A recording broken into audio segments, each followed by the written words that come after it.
This is the smoking gun. This is the document that turns a presidency into a crime scene. And if you're watching this right now, I need you to pay close attention because what I'm about to reveal will blow your mind. You probably lost money this week, maybe a little, maybe your entire life savings. You saw the headlines everywhere. You saw the tweets going viral. You watched the president of the United States stand on that stage in Davos and declare with the full weight of his office that the United States had secured exclusive sovereign rights to the mineral wealth of Greenland. You watched the stock ticker for Greenland Resources Corp, GRC, skyrocket from $2 to $200 in just 48 hours. You watched the entire MAGA movement, institutional investors, and pension funds pour billions into what they believed was the deal of the century. And then, and stay with me here because this gets crazy, you watched it all collapse to zero. As of 6 a.m. this morning, Monday, January 26, 2026, we finally know why. And trust me, the truth is far worse than you imagined. A massive data leak being called the Arctic Papers has just been dumped onto the dark web by the activist collective known as the Glass House. It contains 50,000 emails, encrypted signal chats, and bank transfer records from the inner circle of the Trump White House. And listen carefully. What it reveals is not a diplomatic misunderstanding. It's not a negotiation tactic gone wrong. It reveals a premeditated, mathematically precise financial crime. The documents show, and I have receipts, that there never was a deal. The Danish government never agreed to sell. The local parliament in Nuuk never agreed to lease. That treaty Trump waved around at his rallies, it was a non-binding cultural exchange memorandum that his team knowingly mistranslated and presented to the entire world as a property deed. But why? Why would they do this? Because they desperately needed the cash. And here's where it gets insane. The leak exposes a direct link between the Greenland pump and the Japan bond crash we covered yesterday. It shows that key administration insiders and a mysterious shell company registered in the Cayman Islands were facing catastrophic margin calls on Monday. They needed a liquidity event fast. They needed a bubble, so they manufactured one. And you need to understand this. We are going to walk you through the anatomy of the biggest pump and dump scheme in human history. We're going to name the shell companies.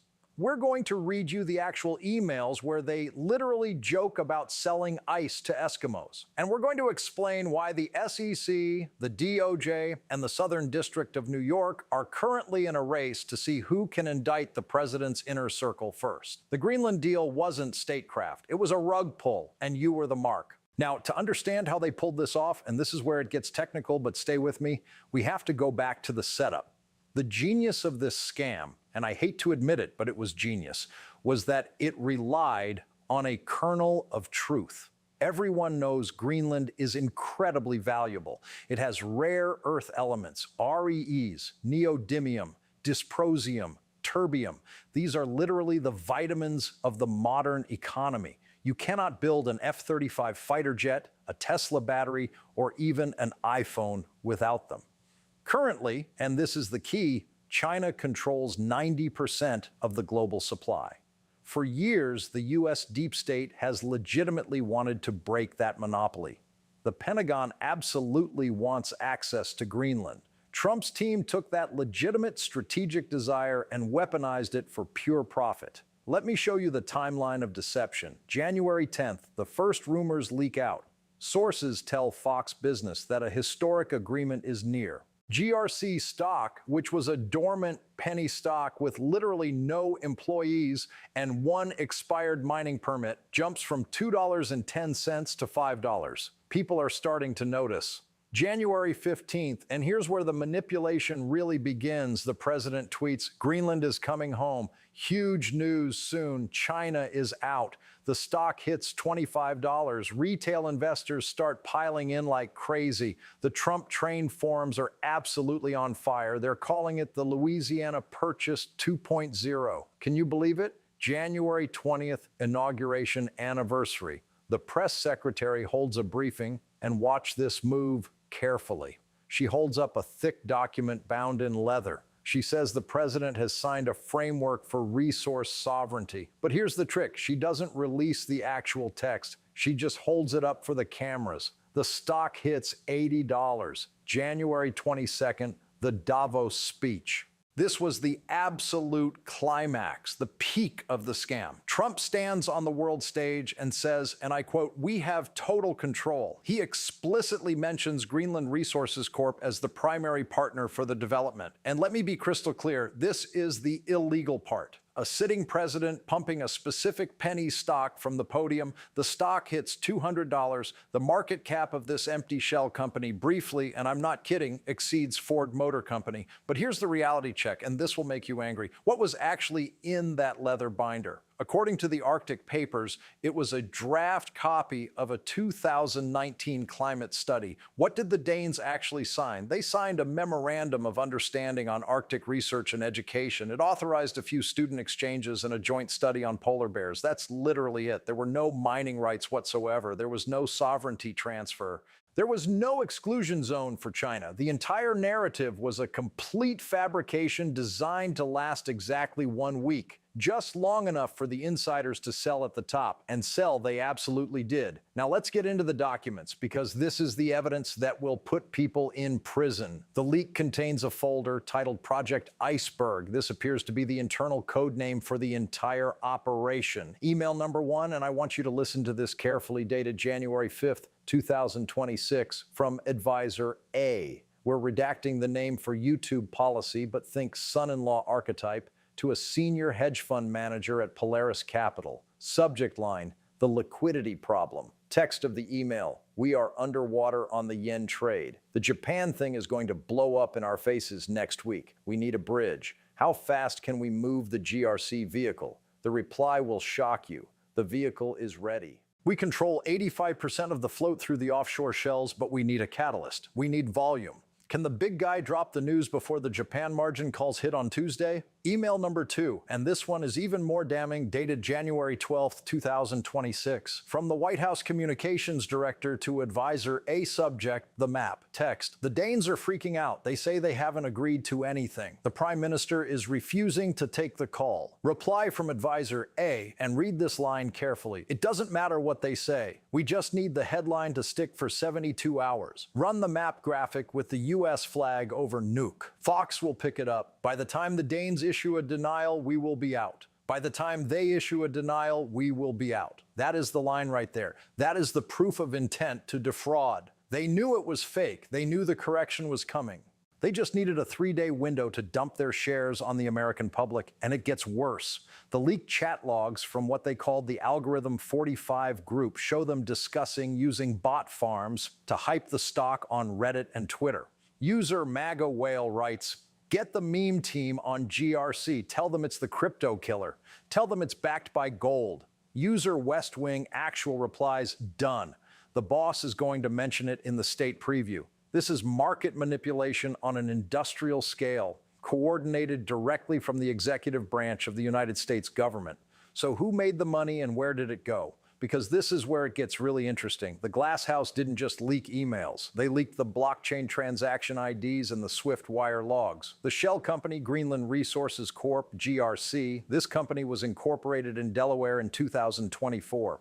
It listed its headquarters as a P.O. box in Cheyenne, Wyoming. Its CEO is a man named Lars Jensen. Reporters tracked Lars Jensen down this morning. And you won't believe this. He's a ski instructor in Aspen who used to caddy for a certain Trump family member. He was a complete straw man, a front. The shareholders? The cap table of GRC was hidden behind an absolute maze of LLCs. Patriot Holdings, LLC, Cayman Islands. Arctic Strategy Fund, Cyprus. Freedom Minerals, Ltd, Bermuda. The leak decodes all these LLCs, and guess what? They trace back to a trust fund managed by the family office of a senior White House advisor. And most explosively, one of the accounts traces directly back to a blind trust associated with the president himself. The cash out happened like this. On Thursday, January 22nd, the day of the Davos speech, the day the stock hit 200, these 3 LLCs sold $4.2 billion worth of stock. They sold into the rally. They sold to the pension funds. They sold to retail investors. They sold to MAGA moms and pops who thought they were buying a piece of American history. Now, here's the connection to Japan that makes this whole thing make sense. This is the crucial piece of the puzzle. Why did they need $4 billion right now because of the Japan bond crash? The leak shows that this same family office was heavily leveraged in the yen carry trade. When the Bank of Japan raised rates on Monday, they got a margin call for roughly $3.5 billion. If they hadn't paid it, they would have been completely insolvent. Their entire empire would have collapsed. So they used the Greenland hoax to rob the American public to pay off their Japanese debts. They transferred the wealth of the middle class to Japanese banks to save their own skin. It's a Ponzi scheme built on top of a geopolitical crisis. While the financial crime is incredibly complex, the diplomatic crime is brutally simple. We have now heard from the Danish government, and they are no longer being polite. The Danish foreign minister gave a press conference an hour ago, and he was visibly shaking with anger. He held up the memorandum that Trump claimed was a deed. This document, he said, trembling with rage, is a standard agreement to share weather data. It is 3 pages long. It does not mention mining. It does not mention sovereignty. It does not mention a lease. The President of the United States looked the world in the eye and lied about the territorial integrity of the Kingdom of Denmark. He went even further. He revealed that during the so-called negotiations, the Trump team didn't send diplomats. They sent real estate lawyers. They came into my office, the minister said, and they put a map on the table. They pointed to the Thule Air Base and said, "We are expanding this to the coast. Sign here or we'll tariff your Lego exports." It wasn't a deal. It was a shakedown, pure extortion. And when the Danes refused, Trump just pretended they said yes anyway. This explains the walkout at Davos. The European leaders knew. They knew Trump was lying. They walked out because they refused to be props in a stock market scam. They weren't weak, as Trump claimed. They were the only ones telling the truth. The fatal insult tweet where Trump called them vassals, that was his reaction to being caught.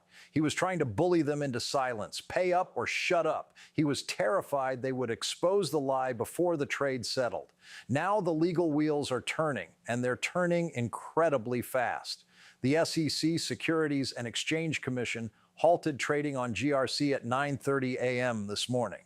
The stock is frozen at 0.42 cents. The SEC Enforcement Division has announced a formal investigation into market manipulation and insider trading regarding Arctic securities. Usually the SEC is slow, bureaucratic, but the evidence here is completely public. Rule 10b-5 makes it illegal to make false statements to affect a stock price. The President of the United States made false statements. The stock went up. His trust fund sold at the top. That is a slam dunk case. The DOJ, Department of Justice. And this is tricky. Can you indict a sitting president for securities fraud? The OLC, Office of Legal Counsel memos say no, but here's the thing. You can indict his advisors. You can indict his son-in-law. You can indict the ski instructor CEO. We're hearing that the Southern District of New York, SDNY, the prosecutors who have been hunting Trump for decades, are already preparing subpoenas right now. They're going to flip the ski instructor. Once he talks, and he will talk, the conspiracy reaches straight to the Oval Office. The wire fraud statute applies here because the emails and the money cross state lines and international borders. This falls squarely under federal wire fraud statutes. Each email, each wire transfer is a separate count. We're talking about potentially hundreds of years of prison time for the participants. And let's not forget the class action lawsuits coming. By Monday, every trial lawyer in America will be suing the Trump Organization on behalf of investors who lost money. They will demand discovery. They will get the emails. The civil courts might destroy Trump before the criminal courts even get started. This is the political death blow, and here's why. Scandals usually don't hurt Trump because his base thinks the system is rigged against him. But this time, he rigged the system against them. The victims of the Greenland scam aren't coastal elites. They're the true believers. They're the people who watch OAN. They're the people who follow the Q influencers who pushed this stock hard. They put their life savings into GRC because they trusted Trump, and Trump used them as exit liquidity. We're seeing videos on TikTok right now of guys in MAGA hats literally crying. One said, "I put my kid's college fund in GRC because he said it was a sure thing. It's gone. He stole it. He sold us out to pay the Japanese banks." This breaks the bond completely. You can shoot someone on Fifth Avenue and maybe get away with it, but you cannot steal money from your own supporters. That is the one sin that a populist leader cannot commit, ever. The protests are swelling because now they're joined by the scammed investor brigade. They aren't chanting resist, they're chanting refund. There's a subplot here involving crypto, and it's absolutely wild. The leak reveals that part of the pump involved a new cryptocurrency called Arctic Coin. It was marketed as being backed by the mineral rights of Greenland. Sounds legit, right? Wrong. It turns out Arctic Coin was minted by the same shell company in Bermuda. They sold $500 million worth of these tokens to crypto investors. The tokens are now worth absolutely zero. The wallet addresses show that the proceeds from the crypto sale were funneled directly into a super PAC for the 2026 midterms. This is a violation of campaign finance law so egregious it makes Watergate look like a parking ticket. They laundered fraud money into campaign cash. This explains why Fox News turned on him. Rupert Murdoch knew. His financial analysts saw the GRC pump happening. They saw the volume. They knew it was fake. Murdoch realized that if Fox promoted this stock and it crashed, Fox would be legally liable. They would be sued for aiding and abetting securities fraud. That's why they cut the feed. That's why they blacked him out mid-speech. They weren't being woke. They were protecting their own balance sheet. Fox saved itself by sacrificing Trump. And now they're running the Arctic Papers story 24/7. They're positioning themselves as the truth tellers who tried to warn the audience. We are witnessing the end of the business genius myth. For decades, Trump sold the image that he was a master deal maker, the art of the deal. The Greenland hoax exposes the brutal reality. He's a con artist. He didn't make a deal. He faked a deal to pump a stock. That isn't capitalism. That's straight up theft. The Greenland deal will go down in history alongside the South Sea bubble and Enron. But the damage here isn't just financial, it's national, it's institutional. He degraded the office of the presidency to the level of a boiler room scam. He turned the State Department into a marketing arm for a penny stock. As the markets close today, the wealth is gone, the trust is gone, and the presidency is effectively over. Donald Trump is no longer the leader of the free world. He's target number one for the SEC. Make sure you subscribe because we will be tracking every single indictment. The Glass House says they have more files ready to drop. They say the next dump is about the Election Integrity Commission. If you thought the Greenland scam was bad, wait until you see the voting machine emails. Let me explain exactly how they hid the ownership, because this is the technical part that the DOJ will focus on, and it's actually fascinating. They used a structure called a Russian doll LLC. Company A in Wyoming is owned by Company B in Delaware, which is owned by Company C in the Cayman Islands, which is owned by a trust in the Cook Islands. The Cook Islands has strict secrecy laws, but the leak contained the beneficial ownership forms from the Cayman Bank. These forms require the true owner to be listed for anti-money laundering, AML compliance. On the form for Patriot Holdings LLC, the signature is not a lawyer's signature. It's a familiar scrawl in black Sharpie. That signature is the nail in the coffin. It proves knowledge. It proves control. The leak includes the actual source code for the bots used to hype the stock. The bots were programmed to scrape news headlines about Greenland and repost them with bullish hashtags like Greenland Gold Rush and Trump Trade of the Century. They used AI to generate completely fake due diligence reports claiming GRC had found trillions in gold reserves. These reports were posted to Seeking Alpha and Reddit. This is automated securities fraud. It implicates the tech platforms too. Why didn't Twitter stop it? Why didn't Reddit stop it? This will lead to a massive regulatory crackdown on social media finance. Notice who's not defending Trump today. Jim Jordan? Silent. Marjorie Taylor Greene? Silent. Even they know you don't defend a Ponzi scheme. They're watching the base betrayal happen in real time. They know that if they defend GRC, their own voters who lost money will turn on them instantly. The Greenland hoax has done what the Access Hollywood tape couldn't, what January 6th couldn't. It broke the spell because it stole the wallet. The Greenland deal was the perfect Trump scam. Huge, shiny, and completely empty. But this time, he scammed the wrong people. He scammed the world, and he scammed his own fans. And there's no bankruptcy court that can discharge this debt. Hit that subscribe button right now.